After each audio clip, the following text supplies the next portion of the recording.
বলো সজল একটা কথা বললো, হিন্দু হিন্দু ভাই ভাই শুনলে তোমার ফাটে কোথায় ভাই?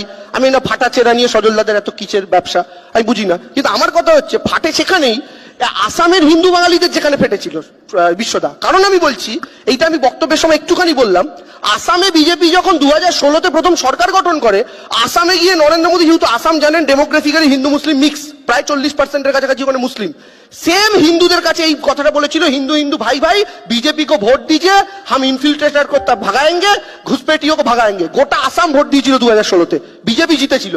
যে তারপর যে এনআরসির পরবর্তী লিস্ট বেরোলো বিজেপি সরকার থাকাকালীন, তাতে দেখা গেল 40 লক্ষ মানুষের মধ্যে 30 লক্ষের কাছাকাছি হিন্দু বাঙালির নাম বাদ গেছে। এখন যে হিন্দু বাঙালিগুলো এনআরসির ডিটেনশন ক্যাম্পে বসে বসে মাথা চাপড়াচ্ছে, আমি বলিনি লাইনটা শেষ করি।